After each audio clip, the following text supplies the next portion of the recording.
downtown Petaluma. Right. And today we are at the Petaluma Museum.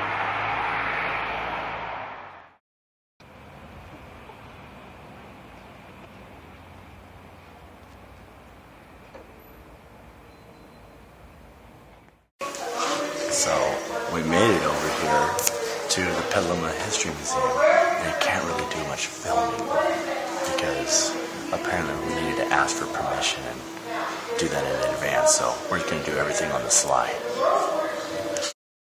So we made it upstairs, kind of sneaking around here.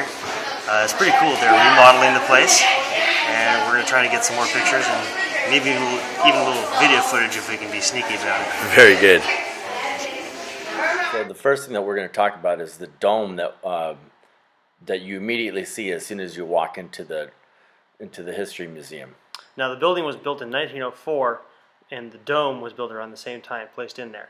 It's entirely made out of stained glass. It's got to be 20 feet in diameter. It's huge. It's gorgeous. And it lights up the whole room.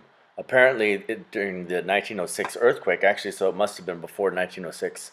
During the 1906 earthquake, it was totally kept intact because of the structure that was hanging it up. Yeah, instead of being built directly onto the building, the whole dome hangs slightly from the building on little wires. So all it did was kind of sway around. So the next thing that we were able to cross in our little travels at the Petaluma History Museum was the egg exhibit. And they had a bunch of different things in the egg exhibit. The first thing that caught our eye was the egg cleaning machine. It was called the Whirlaway egg cleaning machine, and it has two spinning corkscrews that take the egg down one side and bring it back down the other. And there's wet towels on each of them, and they're wet and soapy, and they basically clean the egg. Yeah, and if you've ever handled freshly laid eggs, you know that they're quite a mess, and they needed to devise a way to clean eggs as quickly as possible, and that's what they did.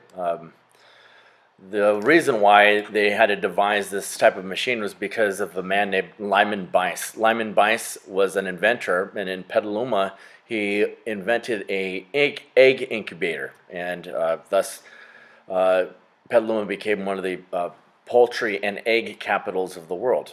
Prior to his invention, the hens would hatch the eggs themselves, and that would take weeks upon weeks. And with the incubator, I think the museum said that they could hatch eggs in as little as 10 days.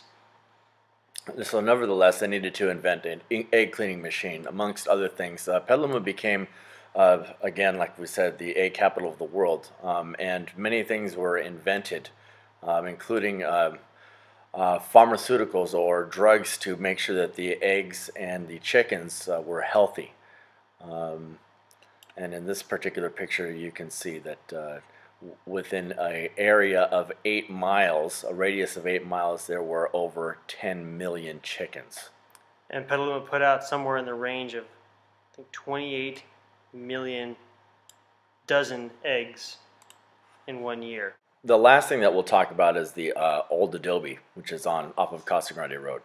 The Russians established Fort Ross in 1812 up on the north coast to grow various foods into fish and send those foods back up to their settlements in Alaska. And when the Russians came in with Fort Ross and their establishment, the Mexican government got really, really nervous and sent their man, Vallejo, up to make sure that no funny business was going on with the Russians. And so they established the old adobe that you know of that's on Casa Grande Road in 1834. General Mariano Vallejo was 30 at the time. Casa Grande High School is named after the old adobe. He managed the estate and took care of things until 1846 when the Bear Flag Revolt came in and booted him out. And ironically, he was imprisoned in his own jail in Sonoma. Message to you, don't build a jail.